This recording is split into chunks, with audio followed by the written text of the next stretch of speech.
And hello there, everybody, and thanks for joining us for the May edition of this delightful music review show that I have here. It's called Metal Albums with Birds on the Cover. I think the show title is pretty self-explanatory, but in case you're popping in for the first time, this is a show where we take at albums that came out in the last month and check out what they were like, and we select albums that happen to have a bird somewhere on the cover in some shape or form. That is the one criteria for being allowed on this show. Well, excuse me. I suppose also it has to be a metal album because that's just the kind of music I like in general. But we are rather creative with the definition of a bird as well as the definition of metal on this show. So sometimes we stray a little bit off of these criteria. Yeah, good stuff. Well, summer is fast approaching, so of course, big festival season is also imminent, but we're not quite there yet. Instead, we still have a month of kind of typical spring shenanigans to go through. I don't have exactly bird-watching news to provide here, although I did hear from my dear mother that out in the countryside she saw a pied flycatcher and a wren, which is pretty neat. Some slightly different from your average bird that shows up in the yard kind of birds, so very nice. Wrens, by the way, amusing Latin name for them. They are known as troglodytes, so troglodyte, which is alright then. Oddly enough, the chimpanzee is called pan troglodytes, so it almost sounds like the wren and the pan are related to each other, but that's not the case. Just for some reason, some naturalist guy, probably Carl Linnaeus, felt like they both are related to cavemen or something. Look, that's not what I meant to talk about today, okay? I have another concert report to give you guys, because I've tried to keep myself busy, be active on that side as well. So, and I managed to sneak in one concert in May that I wish to report for you guys. This time, I went to see a band that's been on ice for a little bit, but came back and is a big deal because their work is really good. I went to see Whispered, which is a I don't know, like it's a bit of an obscure melodeath band here in the Finnish scene. It's a Finnish melodeath band, but it has big Japan influences. Like it's very much meant to be like, like very like, if you imagine like the big names of melodeath in Finland, Children of Bodom, Kalamach, these kinds of guys, but with like that Japanese like shamisen and koto and other like, the sort of like background vocals that are reminiscent of Japanese music. And it's really rocking. Like their third album, Metsutan, came out like pretty much 10 years ago exactly. And like it just blew me away. It's one of my favorites, absolutely. And I lost the chance to see these guys because they kind of went on hiatus like a couple years later for, I don't know, whatever reason. But now they're making a big comeback. They got a fourth album that's going to be coming out. And to inaugurate that, I went to see their first gig coming back to the scene. They played it on the Rocks for an enthused audience who had also clearly been awaiting them, and I was among them there, so delightful. Before I get any deeper into it, I probably should also point out, as mentioned, it's a Finnish band that plays basically Japanese music, so I can't vouch for how authentic this music is. This was the same disclaimer I gave when I reviewed Cult of Fire a year ago, who were were they Czech? it was a Central European band who played Vedic Hindu inspired music and had like big Indian influences, and like I can't vouch for how much is authentic and how much is aping a different culture.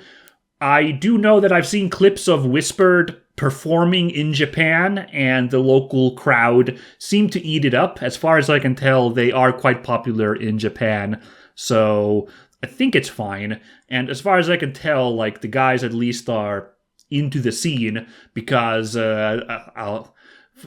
good tip for all the nerds out there, they actually have like a bunch of video game covers on YouTube from like early in their work. They have like they have music from Mega Man X and Final Fantasy VII, and most importantly, they covered the theme song for Ginga Nagare Boshi Gin, the classic anime about wolfhounds fighting, or excuse me, bearhounds fighting murderous bears in the winter of Hokkaido.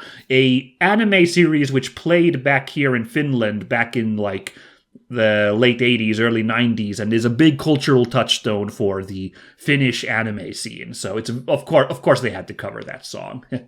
So yeah, I don't know, but I do think they do a good job, and it's super catchy music, and I was really enthused to be there seeing them. And as mentioned, so was the crowd. Like, On the Rocks had sold out entirely.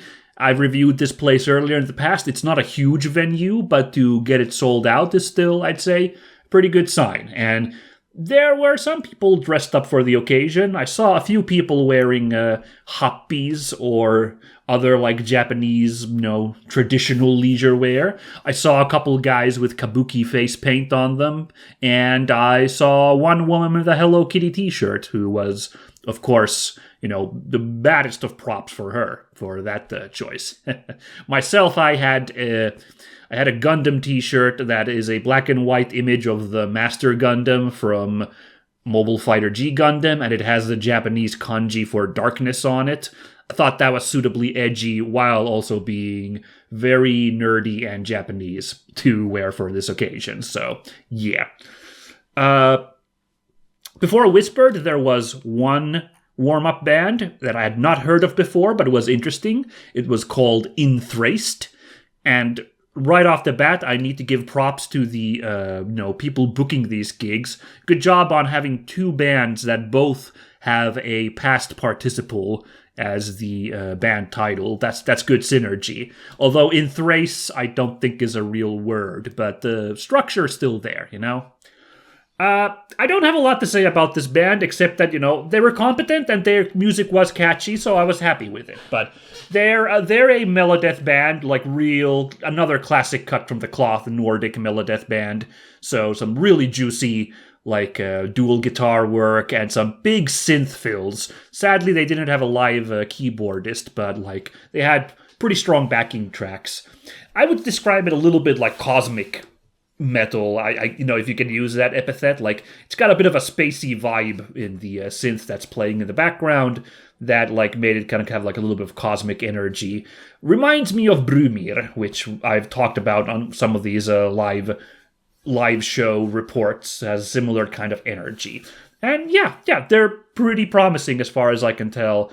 The crowd did warm up to them a little bit, They, like, by the time of the last couple songs, which I thought were the catchiest, Neon Frontiers, as well as The Way of the Voice, those were some properly catchy melodeath songs. The crowd was warmed up enough to have, like, a little mosh pit going on, so, like, well done from a warm-up band on that front. But show-wise, not a lot to say. Like, it's four guys who came on the stage and played competently. I was amused that the guitarist/vocalist, who, to his credit, like, also did a bunch of solos, so I can't really say that he was just a rhythm guitarist. They were trading rhythm and lead duties, the two guitarists, but the guitarist-vocalist more than once had to, like, turn in the middle of singing to look at his playing, like how he was strumming the guitar, at which point the vocals cut out because he moved his mouth away from the mic. It just kind of stood out to me because I've never seen that happen before. Like, I don't remember seeing that with other bands. So, It didn't ruin the show, but maybe something to consider for the vocalist to like work on his technique a little bit. But otherwise, very passable Nordic Melodeath. I'm a sucker for that music, so I'm going to be checking it out. Their debut album will have come out by the time this episode releases. They had a May release, so that warm-up band show was also kind of an album release party for these guys a little bit, and it's definitely something I'm going to be checking out. Sadly, no birds on the cover, cosmic stuff as mentioned, and no cosmic birds, so it's not going to be featured on this episode, the actual album, but if it's really good, I might talk about it in December when I'm talking about my favorite and not bird metal albums. We'll see. I'll give it a shot. But the main act of the evening, of course, Whispered. Everybody was waiting for that, and you could tell this was another crowd that was hyped up for it. I'm struggling to say how popular is this band, because obviously Whispered isn't like a household name known massively, but they've got enough appeal to play abroad. I've seen people hype them up abroad, and they clearly had a captive audience, because the whole place was sold out and everyone was freaking hyped. And the first song that they got going, I'm pretty sure there was a mosh pit spinning, and that mosh pit got pretty big for some of the more bigger hit songs that these guys played. So they came in, they were dressed up to the nines. They do dress up in the whole samurai robe garb thing, and also kabuki face paint, so the vibe was there.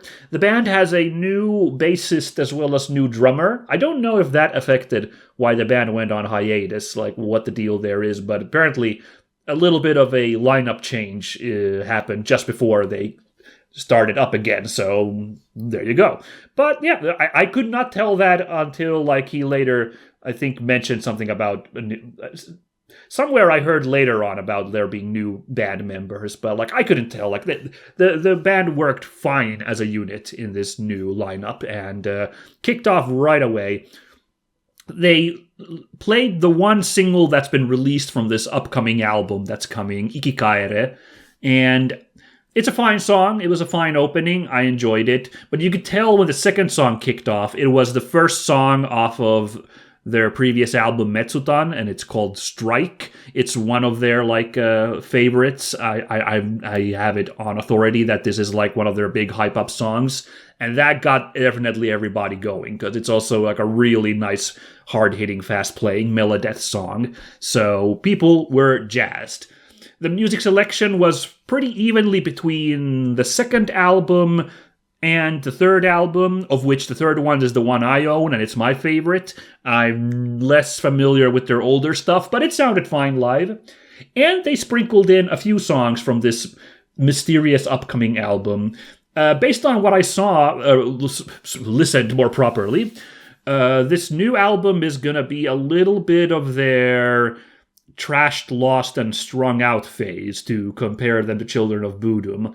These couple new songs that have yet to come out, officially, are, rather bassy. The guitars are very down-tuned. It's got, a really chunky, heavy, kind of slow-rolling energy to it, rather than being, just real fast-paced strumming. One of the songs is apparently about angry mountain trolls, so you can expect to hear something about Oni no Ikari, something like that might be on the new album, just making a guess here. Sure, why not? That's a fun theme. But yeah, they played this set, and it was very well done. It kept my attention throughout. They played for an hour and 15 minutes, and it was only 45 minutes in when I first checked the time on my phone, and I was like, oh my goodness. We've already been playing this long? I lost track of time. I thought we'd only done half that time. And my favorite song off of Metsutan is the song titled Kensei, which has a bunch of big cinematic kind of build-up moments in it. It's good vibes, good fun. I'm glad that the band also agrees that it's a good enough song to play live, because they busted that out, and I was hyping out for that. And another big hype was towards the end, where, speaking of Bodom, they decided to pay tribute to the sadly departed Alexi Laiho by playing Follow the Reaper. And you could tell the crowd was also like, holy shit, when they busted that out. I love that the stage lights also switched to a cold blue, which matched the color of the Follow the Reaper album cover. So, like, I was like, oh man, this is so cool. And that song sounds great played by them. Like, obviously, it's both are Boodum and Whispered, both are Melodeath bands. So, like, the guitar work, the bass work, the drumming, it's not crazy different from the original, but they absolutely had, like, the, like, Japanese instrument backing track, adding a Japanese flair to the Boodum song, which Boodum is also very popular, or was, or is maybe, very popular in Japan, so also very appropriate that they bust out this song. That's sure to be a hit if Whispered ever gets to tour in the Far East again. And yeah, I really hope that that cover is going to be like a bonus track on the new album or something, because I would just love to hear a studio recording version of that where I can really make out the the Japanese instrumentation. And that's probably my only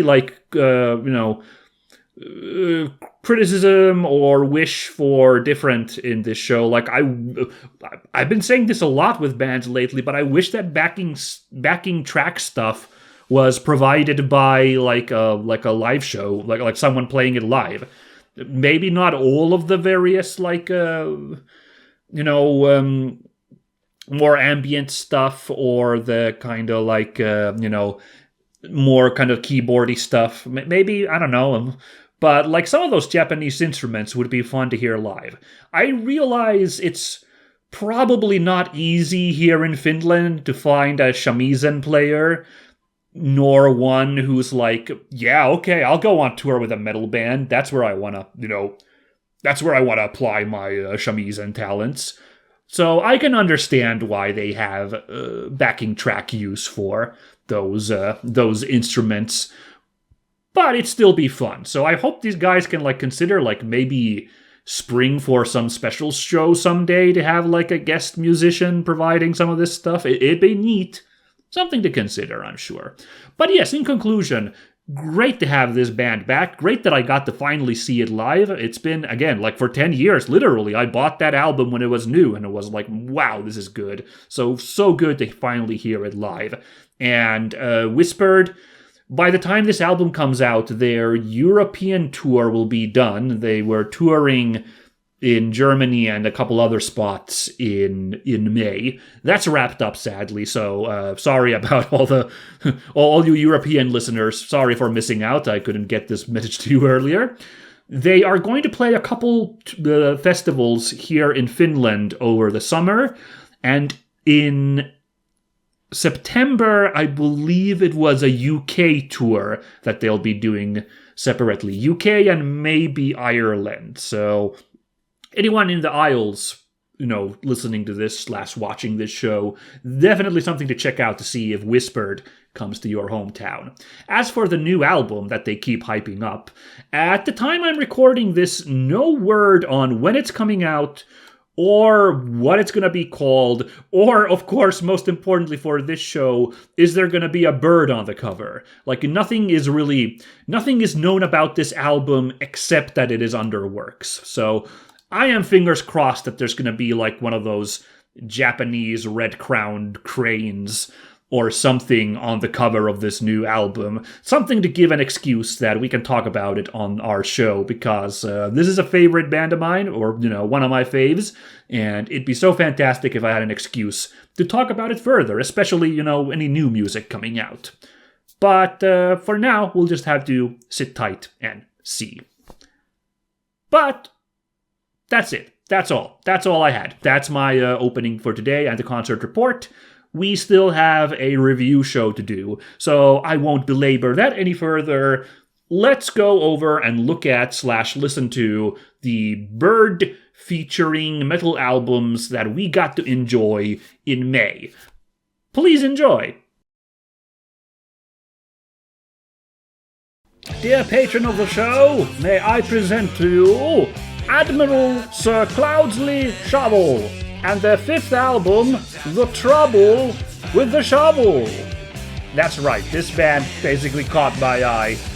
Well, not just obviously the big bird head, of course, but with the name of the band, like, what? It is a British kind of 3-person psychedelic rock trio act, silly hoo-ha, and it's my first time listening to them. Why not? Before we get into anything, I absolutely have to share, while looking up information on this band, I did find out that there was, in fact, an actual real-life Admiral Sir Cloudesley Shovell, from whom the band presumably got their name from. He lived in the late 1600s, early 1700s. He served as a British admiral during the War of the Spanish Succession, and I don't know, I guess he did alright, but then he, shipwrecked in Sicily. No, wait, that's not correct. Well, hold on. Excuse me? Actually, that makes a lot of... why was he in Sicily? I'm very sorry to everybody. He crashed in the Isles of Scilly, which are right off of Cornwall in Britain. So yes, nowhere near Sicily. Wow, okay, I'm gonna keep that in the episode. That's really funny, me having a little bit of dyslexia there. Alright.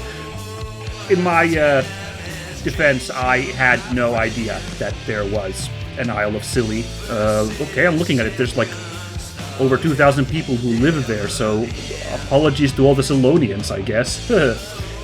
Anyway, the band itself, yes. So, I don't know who was the photographer for this image or who did the layout. I couldn't find information on that, so I do apologize. But obviously the bird is easy to catch here. It's these bright red kind of bird of prey, kind of hawk-looking heads here on the band members posing like this. This is an ongoing gimmick with the band. All of their albums have a hawk-headed person in some silly scene. So, they've come up with a gimmick which is, sure, eye-catching and cute. It's amusing. If you're a big fan, it must be fun to see, what they come up with next. I don't think the band actually performs with these heads on. It's just for cover art, to have, a silly image there. I also can't really say what bird this is supposed to be because I don't know what, the colors would make you think it's a cardinal, but the head shape is definitely like a falcon. Or maybe an eagle. I don't know, it's too big-eyed. I think it's a falcon. A bird of prey, anyway. Not a cardinal. However, I think as part of my investigation into the good Sir Shovell, I did find an image. Apparently, he was granted his own coat of arms due to his service. There's an image of it on Wikipedia, and the colors do match quite well the red and yellow with this, and the white even, the white and black that's on the eyes of the bird. Yeah, so I think that's not a coincidence. I think that's what, inspired it. Otherwise, this image in general, I guess it's fine. It's as I mentioned, their previous album covers, looking really quickly, have a guy in a bird head doing something silly in a silly place. But this is just a band posing. So, on first glance, it's well, I guess it's alright. It's eye-catching, sure. What's fascinating is the choice of this, background cover if you know your tabletop RPGs. This really looks like the covers for the Traveller RPG books. You look up any Traveller source book, and the color might not be red, but they have this stripe and text kind of vibe, and then the subtitle below it. I talked about Traveller at the end of last year in the December 25 episode because that other British band, the Lord Weird Slough-Egg, had a Traveller-themed album, and if you want to go back and look, it's a very similar, the setting and the color and everything, it's very similar, so interesting choice. I think also that probably isn't coincidence either, so why they did it like this, I don't know, because it's not particularly space rock or sci-fi themed, the album, so yeah, I don't know, but it's it's more interesting than my first impression, this album cover. And the music is fun. This is proper psych rock. In fact, I think it's a little bit more in the rock area that it's one of those that maybe it's not appropriate for this show. But if you're the kind of old head who likes that musty doom metal of the 80s and even 70s, that like really proto-doom metal stuff, I think you'll also find something to enjoy with this album. I had a good time, although I will say that like not a whole lot stood out. It has a strong opening with a song called Laughing Gravy. All of these songs, well, a lot of these songs have really baffling names like Laughing Gravy, Sideways Barnacle, First 60 Seconds, Another Greasy Spoon. Yeah, I don't know. Yeah, but that first song is a really strong opening. It immediately jumps into like first like some kind of groovy like bass work that launches you into like a nice distorted kind of psychedelic sounding guitar work. It definitely all has like, well, let's all groove and jam and have fun kind of energy on that first song, and it sets the tone, rather fine, and it kind of continues like that for the whole album. Like, yeah, I don't like, it's very competently made. Like, it feels like the whole trio was just jamming their heart out when they really launched into it. The vocals are fine, just, not particularly harsh, but sound like properly like wacky, I suppose. And yeah, like not a lot to complain about, but like by the end of the album, like yeah, I just kind of like it was nice vibing, which I suppose in kind of psychedelic music is part of the idea. So I vibed, mission complete. I vibed really nicely with it, but like it's not like I'm like really jumping to like go back to listen to a bunch of these songs. The last two songs maybe are worth like a casual check, even if like the rest of it doesn't sound amazing. The second to last song, Blue Mountain Dust, is the most metal song on this album, because it definitely teeters into like a little bit of like new wave heavy metal energy. Like especially the like really early like the Paul Di'Anno years of Iron Maiden, like that kind of like but still like a really raw sound as well, and still has room for that wacky jamming, but it like has phases to it. It's slower and then it picks up speed, and like it's interesting. And that final song, Another Greasy Spoon, that feels like one final big jam, so like it really brings the album together in a really nice way, and it really encapsulates what it was all about. So yeah, very good, competent album. Not gonna be my favorite album, I don't think. I don't know, but like it was really nice to listen to. I'm sure I'd be happy if these songs came up again in some circles. So like yeah, if you want some really musty psyche work, check out the good Admiral's work here.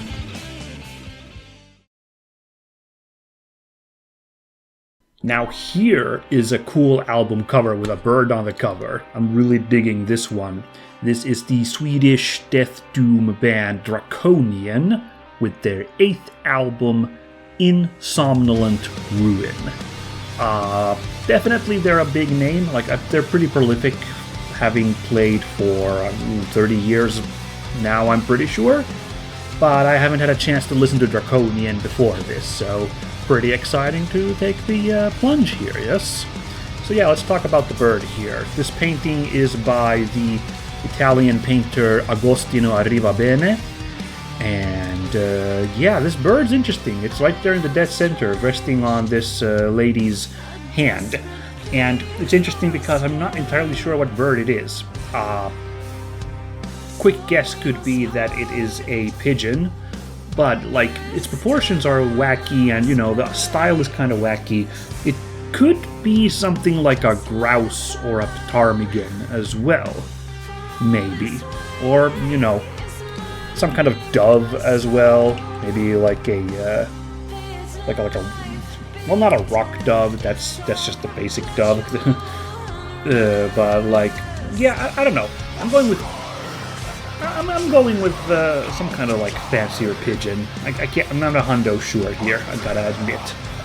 But it's interesting for sure. Like it's front and center there, quite eye-catching. And this is quite eye-catching, this album cover overall. It's very muted, which is appropriate for a big, somber, sad death doom album, but it is compelling. Like you can see like a little bit of the woman's face. You can see like got a little bit of like hidden beauty there, since like the face is rendered very like cleanly and kind of softly. But the rest of the image, like, I really love it. First of all, it's very fascinating that she's like picking fungi instead of flowers. That's an interesting visual. And fungi, of course, evoke like decay, I believe. Like, it's easy to like associate them with that. And it's really cool how this image kind of has that going on as well, because the image itself seems like it's like, this looks like it's an image that has been left to the elements, as has been moldering for a while, because like it looks kind of damaged and cracked, so like that kind of like blends in with the actual just painted in fungi. So it's an interesting catch. In particular, the pigeon in the middle, the way it's all cracked there in the middle, like it's hard to tell if those are patterns in its clothes or indeed some kind of like nasty fungal infection on the image. Same with the like beautifully rendered cloak cowl that this woman has. You know, it's got that nasty little scratchy spidery formation there. It's a little hard to tell if it's part of the pattern or again like a nasty little growth all over this image. So it's kind of cool. It's definitely like cool concept for an image here that I do enjoy quite a bit. So this is a strong contender this month for a favorite album cover. But musically, it's not my least favorite Death Doom album in the world, but it didn't start very strong, and I can't really say I was like all that thrilled with the entire album.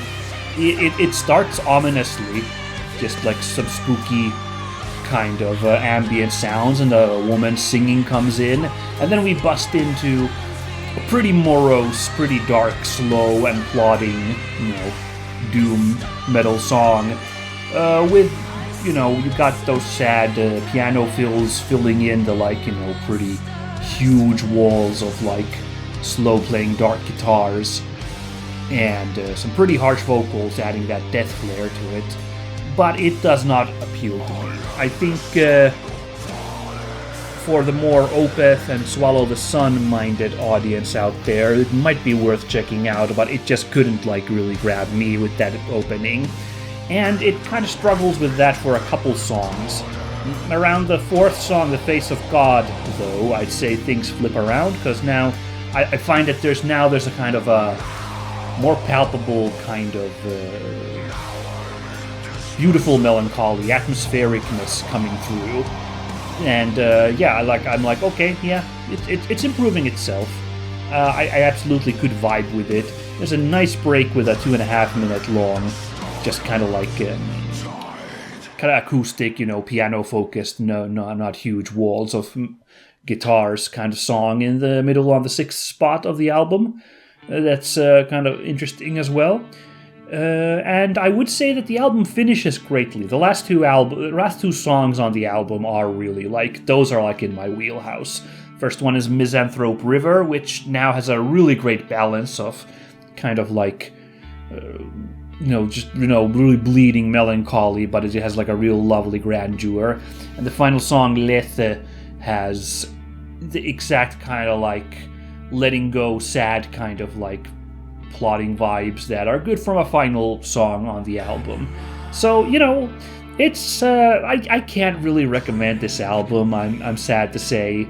I personally didn't really vibe with it that much, but individual songs are pretty solid, and there's a really solid effort here, and I might need to take a second listen to it just to make sure maybe there's some hidden depths in the earlier songs. Or I'll just stick to that latter half of the album that I think is a little more up to my vibes, my speed. But otherwise I just not my favorite doomy doom, even this darker melodic doomy doom vibes. It's not mine favorite. So I'm not sure I'll be listening to the entire album again in the future. Maybe, but more about the couple of really nice ones there. nice couple of songs mixed into the fold of this thing. Next up, the long-running French melodeath band Misanthrope, or, well, these guys seem to mix up English and French rather loosely on their various albums, so I'm not sure if it's Misanthrope or Misanthrope, but this is their 12th album, Embrasement, of which there is also an alternate version titled Conflagration, which is basically the same album in English. However, I listened to the French album, so that's what we'll be listening to today. The album cover's the same, except for the title of the album, so it doesn't really matter in that sense. Right. The bird on this cover is pretty easy to find. It's dead center there at the top of the image. Some kind of bird of prey, Can't quite tell if it's a hawk or an eagle straight up. Also, I suppose, is it an actual bird, since it appears to be some kind of elemental spirit blending into all the clouds in the sky there? But, effect is clear enough that I might as well go with it. This image is by long-running Greek metal cover artist Giannis Nakos, so another one of his works. And I mean, it's an alright image. I do like that big old fencing saber stabbed in the dead center there, is with that kind of little Misanthrope logo kind of flourishes there. Very cool, very ominous, the bird's fine too, they're big, they're ominous in the sky. But it's, I don't know, one of these collages of kind of scenery and strange images and kind of just gradient colors here. It's not particularly outstanding album cover either, but I think also to kind of set a mood, it's got the architecture is properly French here on the kind of ruins on the sides of this image, so that also kind of gets the job as well, kind of like a mood setter in that sense. So just sound and fury, and also kind of French vibes here. So it's a gets the job done kind of album cover for sure. Now musically, this album is a lot to listen to at 1 hour and 5 minutes, so I do need to immediately address that. I think this album's a little bit too long for its own good. I do like melodeath, and I do like French melodeath. I was rather enamored by the Ephemerer last year. Not to compare too much here, but both bands kind of had a similar vibe of, French melodeath, but with that kind of really kind of melodic, playful piano serenaded melodeath, and also very long and epic sounding. But for whatever reason, I liked it more last year. This with Ephemerer. Here with Misanthrope, it's all right, but there's all right songs in here, but I feel like there's too much of same kind of mid-tempo-ish kind of competent but not particularly catchy melodeath. They're pretty angry kind of Gothenburg-y vocals in there, and the drummer is doing a hell of a job in the various songs here.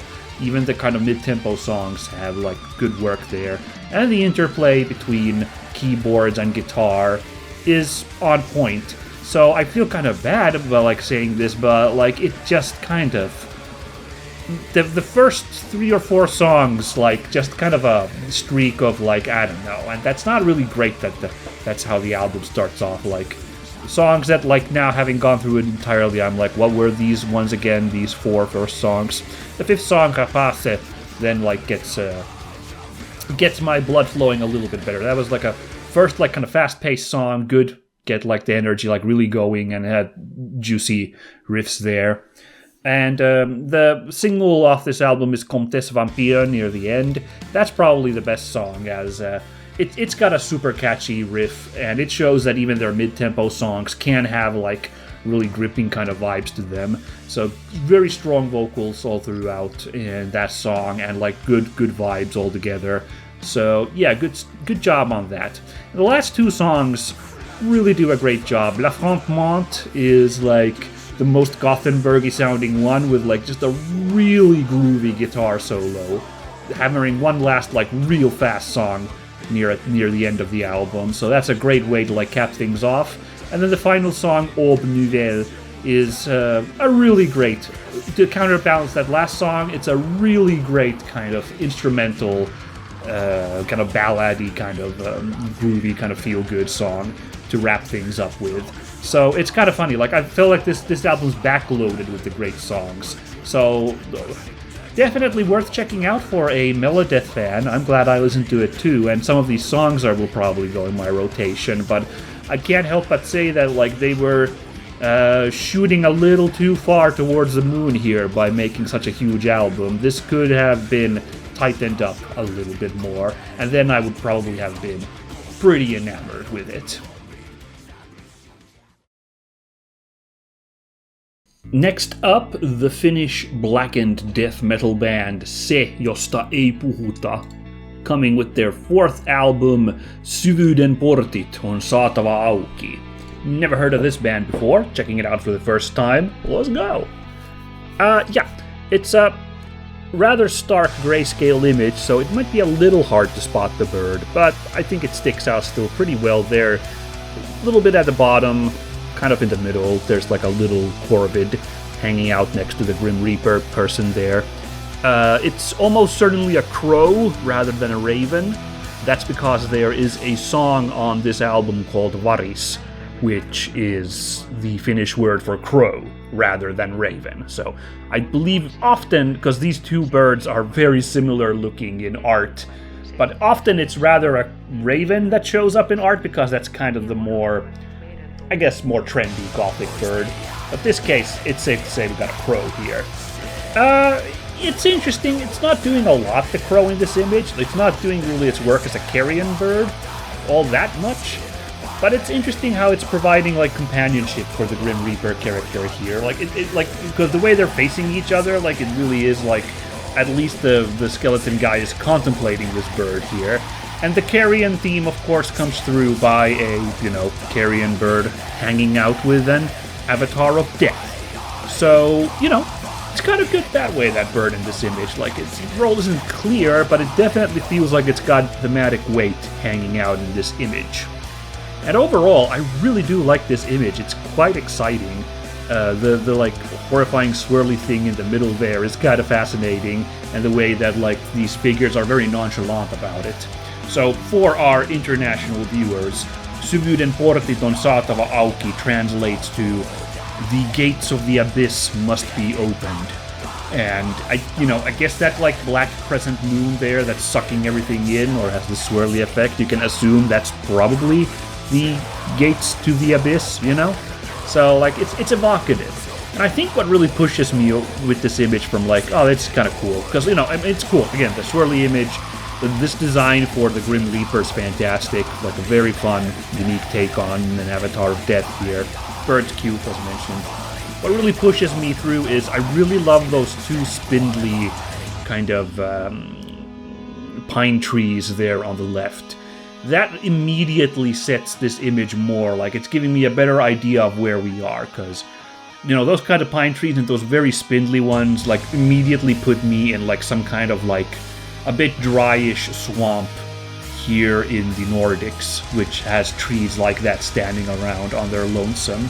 And the way that one is bending, is like the swirl like even warping, reality. It kind of looks like they're kind of being dragged in there, so it's really cool, that effect. So yeah, very well done. This image is by someone known only as Nicolas O. Couldn't find out very much information about who the heck that is, because this, I think, was their only credit last I checked. So, yeah, I don't know. But great work on this. This image slaps, for sure. Yeah, and musically, I wasn't a huge fan of this at first. It's passable. It's very dark and, foreboding, because it is like... It's hard to quantify, is it black metal or death metal? It has been called blackened death metal, So which niche it falls into is a little difficult.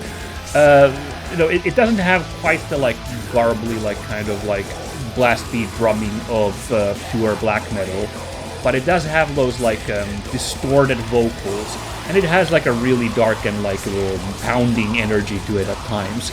And it's not my exact favorite, that kind of energy, so I do admit that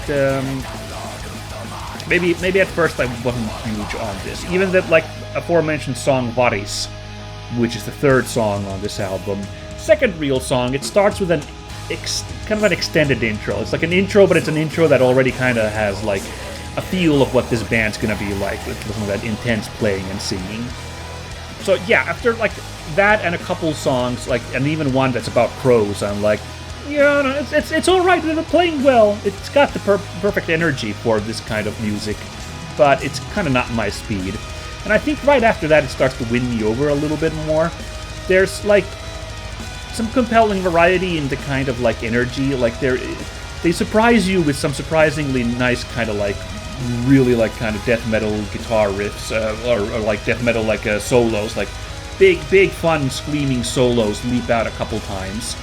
And yeah, like there's like kind of, a good variety of like some slower like ominous stuff, and then like some real like fast pacer ones. And even then, like I said, like some are still like, it's oppressive through and through, but there's like these glimmers of like some fun like little jamming in there as well that I think does make this quite fun to listen to. The final song, Pimeys ja ikuinen yö, is a extended like song. It's the longest song at almost 8 minutes, but it's a fine ender. Like it was interesting. Like I stopped to check like how much song is left, but I didn't really react like I wish this was over. I was like, oh, delightful. There's still more of the song left. Like it was kind of weird because like yeah, there were like some big moments and then kind of a crash, and like, but it was just building up to another nice crescendo. And it ends with a nice, really ominous radio voice repeating the name of the album, some spooky lines, which I should address. This loves this album using some kind of like spoken word, clean lyrics, like there's like kind of like radio narration, like a narrator explaining spooky stuff on more than one song, and more than one narrator. There's a couple of women in there, but there's also almost kind of chanting, singing, kind of like, like ritualistic talking in the title track, Syvyyden portit on saatava auki. Then, like, you might divide feelings. I kind of thought they enhanced it. They kind of added some variety to the, like, poundingness of this album. So, altogether an interesting dip into this band. I don't know. I had a good time with that. I could maybe recommend this one for curious parties to listen to as well.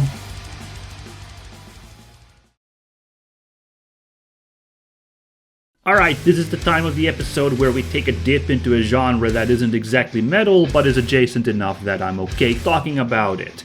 This is the US hardcore punk outfit Terror, and their 9th album, Still Suffer.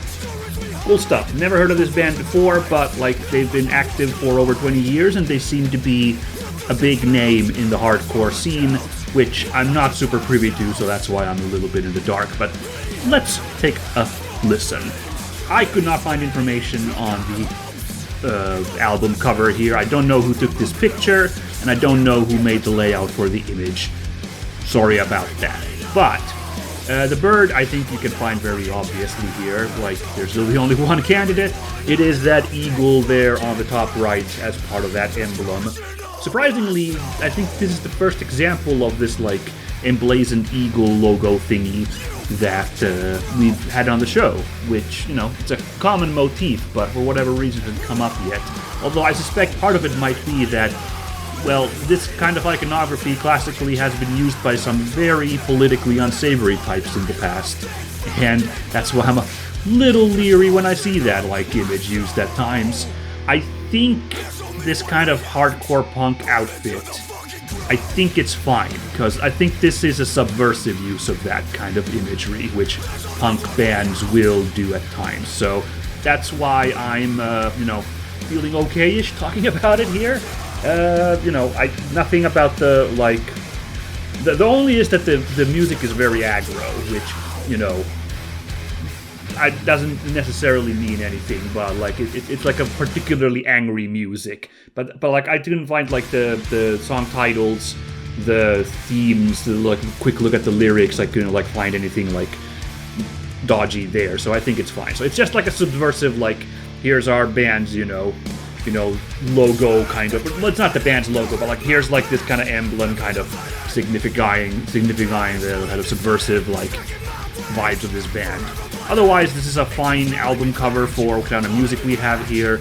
It's very simple and to the point. Like it's very like it's like this like kind of like simple looking for a vinyl album cover kind of layout with like just the all the like titles and logos there on the right, and then like a nice little image on the left. And well, I say nice. I'm not. It's obviously that's not a very uplifting image, but it's properly punk. Black and white, some kind of image of average, street goer with an expression of aggression. It gets the job done. I think interesting here is this kid throwing the rock. It kind of looks like he's just kind of throwing it at the ground. I might be reading too much into it, but I think it's interesting as like it's just pure expression of aggression. It's not really directed at anything particular. Like it doesn't feel like it's a concerted effort to like use the anger against like something. It's just like just rage in some sense, I don't know. I might be looking too much into it, but that's my immediate feeling just looking at him about to huck a rock onto the pavement. So yeah. Oh gosh, I don't know what to say about the music, because it's short and to the point is the only way to describe it. It's, first of all, like the songs on the albums we listen to here normally trend on the long side. I've certainly memed on those big Funeral Doom albums with over 10-minute songs. On this album, there's 10 songs. 9 out of those 10 are not longer than 3 minutes. So they're just like pure hardcore aggression. Like, well, I don't think, okay, that's a little reductive, but there's often like a little bit of a build-up, some nice bassy like kind of build up the vibes, but then when you launch into it, they just launch into it, and like it's like kind of semi-shouted vocals, just like some intense punk riffing and like very fast drumming. Often there's like a nice like breakdown about halfway through, after some speed we get a little bit of slower vibing and like a little bit more mid-tempo guitars. It works fine. It's a tried and true formula, so it's not doing anything crazy, this album. So it's emblematic of the genre, and I do like punk music, so I do kind of like it. It was okay listening to it. I think I like more. I don't know. This is just like sheer angriness, which is appropriate for the genre. I think I wouldn't have minded like something a little different, or maybe like again, just like that image I was talking about, maybe a little bit more focused, anger, I don't know. There is one song, "Beauty in the Losses," which like subverts you at first, because it's got like kind of this kind of Enya-ish, maybe a little ambient music. I'm like, okay, all right, interesting. What's this gonna be? And then about 30 seconds in, it just launches into another one of all the other songs. And it's the same with the final song, "Deconstructed." That's the one song that's different in that it's 8 minutes long. Except the actual song is once again about 2.5 minutes. It's basically got a hidden song at the end there. And I don't know, in this day and age, you can tell when there's a hidden song, when you look up a song online and you can see that, oh, it's this long. Or, it's playing and you can see that, oh, there's still this many minutes left. But I still feel like it's not kosher for me to talk about, since it's meant to be, quote-unquote, a surprise. So I guess I can't really address it here on this review. But like, I'll just say it is, as a hidden song, it is one big change from like it is not like the rest of the music. So there's that at least. So yeah, I don't know. If you need a shot in the arm of like really fast and really angry punk, this seemed to do the job. It was pretty cool. Again, I had my fun, but I can't feel myself coming back to this album. It was nice. It was nice, but it's not exactly my vibe. So, good on ya, but probably not going to go on repeat for myself.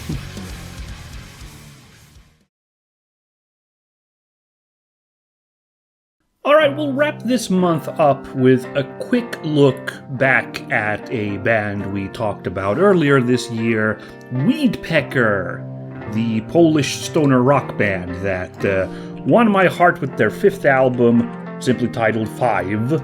Earlier this year, you might recall that it had a just immaculate album cover that I really loved, and also just was a really rocking stoner album that I really enjoyed. Well, I guess as part of the release of that 5th album, one of their older albums, their 2nd album, simply titled 2, was re-released, and that is in fact what we are looking at here today. So, good stuff. This album art is by the same artist as number 5 was, Maciej Kamuda. I don't find this quite as interesting as that one. I don't think you can blame me if you remember how crazy number 5's cover was. But I don't hate this. It's quite haunting. The birds, yes, the birds are all those big monolith bird skulls all over the scene here. I don't think I'm shocking you with that one. Presumably woodpeckers, since it was very definitely a woodpecker on album 5. But the lighting works fine. The little dawning light there, but I don't know. I think I've seen better big environmental shots, mountainside shots. This one's a little bare bones. Maybe it's on purpose because it's supposed to feel really barren with these skulls here. So I can kind of get that vibe too. But yeah, it's all right. But I don't know. that 5th album had such a crazy album cover that this one feels a little bare bones, in comparison. Maybe it's unfair of me to do comparisons inside the band here, but what are you gonna do? And on that note, I enjoyed this album, but I think I don't know. I think that was more interesting the previous album we listened to. I think there was more variety in there, a little bit more, The individual songs had more to show for themselves. This album is, 40 minutes long. It's got 7 songs on it, and it's captivating stoner music. It starts off with a really nice, peaceful kind of southerny twang, kind of guitar opening, and after a good long while, because it is a rather slow-paced stoner album, that song launches into a little bit more rocking out. But the whole album just has this placid tone to it, all throughout. 3rd song, Fat Karma, at least goes for not just kind of peaceful feel good. It's got a little bit more ominousness to those big guitars there at the start. But otherwise it's the most kind of psychedelic. It's the most stonery in the sense of this is probably something to really vibe out when you are all conked out, And I don't hate it for that. And I thought the guitar work was really nice at spots, especially the last couple songs. The very last song is another real let's close this off with a really peaceful song. But the 2 songs before that, Into the Woods and The Vibe, which probably the best song on the album, feels like they knew it themselves calling it that. They surprised me delightfully with those distorted guitars also switching up to play on the lower kind of strings a little bit, and it sounds really nice and sawtoothy and oh my goodness, okay. Just little surprise twists there about halfway through those songs that kind of elevated them. But yeah, I don't know. It's a hard it could just be that the first time I listened to them was with that 5th album, and they kind of showed their hand, and now this one just kind of feels the same thing being done, but it's like even more kind of like blending together. So I'm not quite as enamored with this album. A pleasant listen for sure. The vocals are also almost non-existent. They often are in stoner songs. Like, that's kind of a feature, is really long songs, but like really limited and dreamy like vocals. But for some reason, like I really noticed it here. Like they're like, it takes a couple minutes in that first song for like any vocals to come in, and they're very brief and kind of mixed in as like these kind of like very kind of distant and haunting sounds. So I honestly gotta admit that I feel like there's like a more than one instrumental song on this album, but like I'm not 100% sure. I may have just kind of zoned out and missed the lyrics there, so I'm not making any promises. But yeah, that's kind of it. Like, this is a zoning out kind of feel-good vibe music. So it's got a niche, and I think for very stonery-minded folks, I think this is very much worth it. But I think Weedpecker was a band that like figured out what they wanted to do a little bit better as they went on, since that newest album that came out earlier this year is still the superior one in my mind. This one's just like an interesting, like, a side note from this band.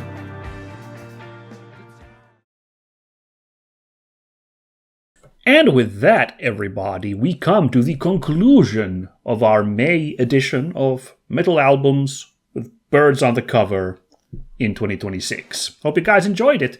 I feel myself that this month felt a little light. There were 5 albums plus 1 re-release, so 6 albums altogether.